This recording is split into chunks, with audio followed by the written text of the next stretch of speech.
friends, welcome back to my channel. My name is Ashley and I'm a blogger and part-time reseller on the Poshmark app. If you want to find me on Poshmark or you'd like to follow me over on Instagram, you can find me at AshleyDTL. If you enjoy reseller content, want to learn more about Poshmark Canada, and want to see my journey as a part-time reseller, I would love for you to subscribe to my channel and hit that bell so you get notified when a new video pops up. It means a lot to me and really helps me out here on YouTube. Today I am making this video because it is the most requested video that I've had since starting my YouTube journey. We're gonna talk about shipping, specifically shipping on Poshmark here in Canada. Let's do this. If you're new to Poshmark, I want to give you a quick rundown about how things go. Otherwise, this video is totally out of context and doesn't really help. So Poshmark is an online marketplace and app where you can buy and sell new and used clothing, accessories, shoes, home goods, all sorts of things. As a reseller, you put all of your listings into your profile and people are able to come and buy things. Buyers pay for shipping, and in Canada, that's a flat rate, $12.99. Yes, $12.99. And then as the seller, it's up to you to ship that package to your buyer wherever they're located. One of the things I especially love about Poshmark is that they make it super easy for you as a seller to ship that package to your buyer. Poshmark sends you an email that has your shipping label attached. You print that label, slap it on your package, and send it away. And that's it, right? Kind of not really. There's a few steps in the middle there that you want to take into consideration to make sure that your package gets to your buyer in a lovely way, it is safe, and they're happy when they receive the package on the other end. If you started on Poshmark by following a ton of resellers in the US or maybe YouTubers from the US, you might see photos that have stacks of USPS boxes ready to go out to buyers across the US. They might look like this. So you're like, cool, I'm a reseller in Canada, I'm gonna go to Canada Post and I'm gonna get boxes just like that. Except you're not. And that's where this video comes in. Canada Post doesn't offer boxes for free in the same way that USPS does. You could go to Canada Post and purchase similar boxes, but they're gonna cost you like $3, $4, $5, $6, maybe more dollars for each one. And that's not really gonna help you if you're trying to make a profit from the items that you're selling. So unlike American resellers, the packaging is up to us. So in this video today, I'm going to talk about my shipping strategy and the things I think about when it comes to shipping my items. I'm going to tell you more about the supplies that I use, and I am going to show you how I package out my packages. When it comes to my shipping strategy for Poshmark packages, there's 4 things that I am thinking about. The first thing that I want to consider is it cost effective? Because we're supplying the packaging on our own, we want to make sure that we're choosing something that is cost effective, because otherwise, what's the point in selling if I'm just going to spend all of my profit shipping something in a $6 Canada Post box?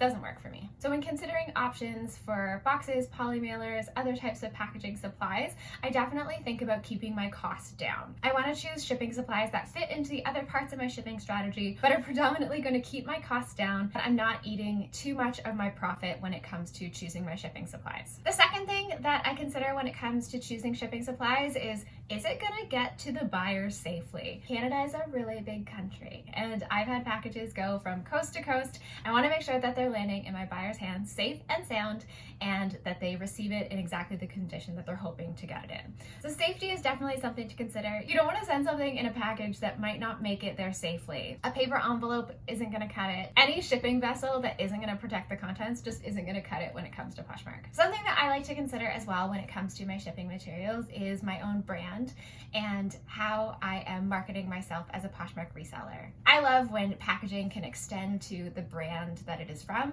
and so that's something that I'm considering when I am picking shipping materials as well. And how can I make something that is not only cost effective, safe, but also fits into my brand and aesthetic, and just spreads an extra little bit of joy when the buyer receives it. And last but not least, one of the things that's really cool about Poshmark is that we're helping reduce the number of items that hit the landfill.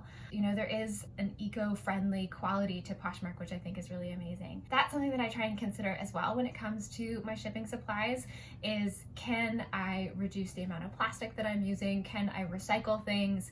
You know, how can I reduce the footprint of this package? So that way it can also have a positive impact on the environment as well, or even just neutral. So those are the 4 things that I'm considering when it comes to my shipping supplies. Now I'm gonna pull out a basket. Da-da-da. I keep my shipping supplies in this very fancy basket. It's helpful to have everything in one spot, and that way when I go to ship my items, everything that I need is all right in here. So when it comes to the actual vessel, most of the time I use poly mailers to send out my packages, or I use recycled packaging. I'll talk about recycled packaging first. Basically, whenever I receive another package from a brand or a store, and given the current climate that is happening a bit more lately, if it seems like it might be a good size and it's still in good condition for me to use for Poshmark, I just keep it. I have a little corner in one of our rooms that I just shove boxes in, and then when I have an item that I need to send out that might fit in that box or would be better suited for a box, I use one of those. In addition to the poly mailers that I'm going to show you, I also have a couple of boxes that I've purchased from Staples that I use to ship out shoes. Shoes I find can be a little bit tricky when it comes to shipping, especially when we consider that one of the things that I'm thinking about is that I want to make sure that they get to the buyer safely. Most of the shoes that I have, I don't have the shoe boxes anymore, so can't really use those. So I have a couple of boxes that I purchased from Staples. I think they were around $1.50 or $2 each. So I have a few of those to ship larger things like shoes, bundles, anything that's a little more precarious that won't work in a poly mailer. When I first started selling on Poshmark, I picked up these mailers from Amazon. I need to double check the size. I thought I knew, now I don't, so I'm gonna put it up here.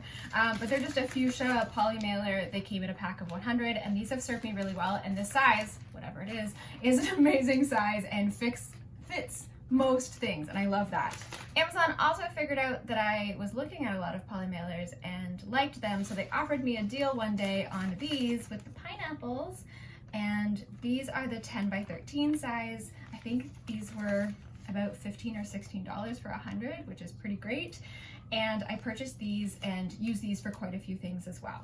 So both of these guys purchased on Amazon. As you can see, they're 2 different sizes.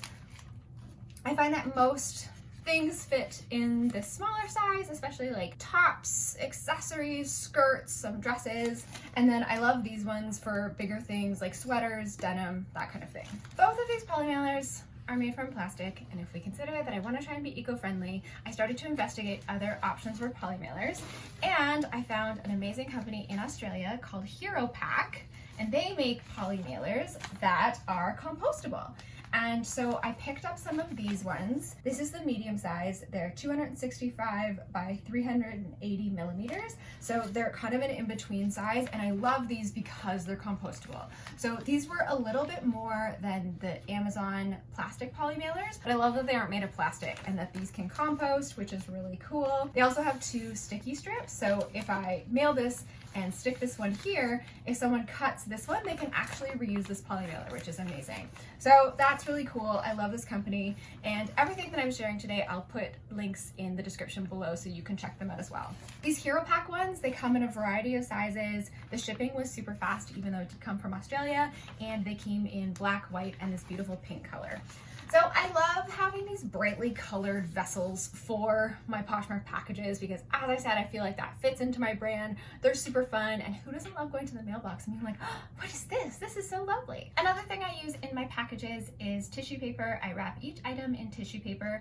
I got some on Amazon when I started. I got it in a couple of different colors, and I also picked up some more from the dollar store. I find that the dollar store size is a little bit smaller. Again, I don't know exactly what size, but I like the big ones that I purchased that are like 20 by 30 inches, just because you can fit bigger items in there and you can fold them a bit more nicely. So I use 1 piece of tissue paper for each item. I was actually looking at grabbing some new tissue paper. I think I'm just gonna get white this time. I was looking at different pricing for that. I haven't totally made the decision on where I'm gonna get it, but again, I just like having something that I can wrap the item in, keep it a bit more safe, create some presentation when the buyer opens that package, but also keeping my costs down. In every package that I send, I like to include a little note, but that's just me. I love stationery, and I just like having something that's a personal touch. I have this big box of cards that I actually won in a giveaway, and I've been cutting them in half so that each card actually gives me 2 cards, so kind of more like a postcard. Before I was using these, I had a book of stationery that I just had already and was happy to use, and so I was going through and using different cards from here. This one is from Kiki K. They have adorable stationery. I love them. And I was just using stationery they already had on hand to write these notes. You could also use scrap paper or blank cue cards, or you don't even have to include a note, but I just enjoy it. So for the card element, that piece isn't costing me anything. It just takes me a couple moments to write a note to say, hey buyer, thanks so much for shopping in my closet. I hope you love this item. Thanks so much. That's all I do. The other thing I use are stickers to stick the tissue paper. And again, I've just been using stickers that I already had on hand and some washi tape, so I'm not incurring any additional cost. I'm just using things that I already had around my house that I love. A few other things that I have in my box of shipping supplies are things like bubble wrap. I've got some other like foamy packaging, and the bubble wrap I purchased at the dollar store. The foam I received in another package, and so I'm just holding on to it in case I need to use it. I've also got a lint roller. As I'm packaging up an item, I have a look at it, I do a lint roll, I make sure that I haven't missed any flaws just before it goes out, and so that way I know that the buyer is getting exactly what they hope that they're gonna be getting. I've also got some packing tape in here. Sometimes I use this to secure the sides of the poly mailer if I'm worried about like liquid getting in, or if I need it for boxes. Packing tape, it's a helpful one. I find that keeping everything in one spot, in a basket, in a drawer, somewhere, doesn't have to be fancy, really helps me, because then when I am about to ship out some packages, I've got everything I need and I don't have to go looking for things, and it helps me to save time. When you sell an item, you're gonna need to print off that shipping label that Poshmark sends to you, and there's a few different ways that you can do that. You can print it on any home printer, cut it out, fold it up nicely, and put it onto your package with either packing tape or Canada Post. The one thing they will give you are these little sticky pouches. I don't have any here anymore, but you can get them if you have a Canada Post small business account, or if you ask your postal worker nicely, they might give you some. And those sticky pouches are just really helpful because you can just fold up your shipping label, put it in there, and stick that on your package. I recently did decide to invest in my own label printer. I got the Dymo 4XL. Something fell. I got the Dymo 4XL label writer. I love this little guy. So it's a thermal printer, and in Poshmark you can change the settings so that they will print specifically on these 4x6 labels. You just need to keep it stocked with the labels. When you receive that email, you print the label just as you would with a regular printer, but it comes out here and you can stick that right on your package. It was a bit of an investment, but worth it for where I was at in my business. It meant that it was super easy to print things. I didn't need to worry about how I was adhering the label to my packages, and it's so fast and cute. So that is my little Dymo. I love it. So when it comes to shipping, that's my strategy. Those are the supplies that I use. And now I'm gonna show you how I actually package up a couple of my packages.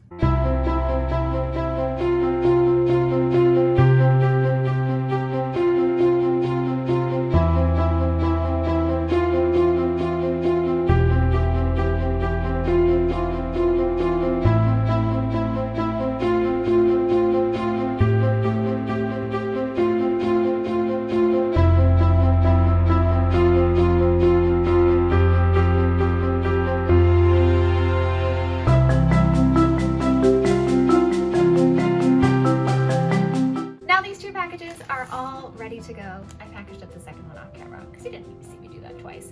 Normally I would take these to the post office, watch someone scan them, and put them in a bin, but given the current circumstances, I've been putting my packages in a mailbox. Let's be honest, it takes a couple more days for it to scan. There is a little bit more fear of the unknown where package goes in the mailbox, then it takes a couple days, but it does land where it needs to be. It just takes a little while longer. So you can take them to Canada Post, take them to the mailbox, whatever feels best for you, and off they go to their new home. Please let me know if you have any questions about shipping and packaging that I didn't answer in the comments. If you are selling things online, I would love to hear how you ship out your packages and any supplies that you use or find to be helpful to you. Let me know in the comments below. I hope this video on shipping was helpful for you. It has been a hot topic in my comments and my DMs, and I hope that this video helped to shed some light on how I ship my packages out.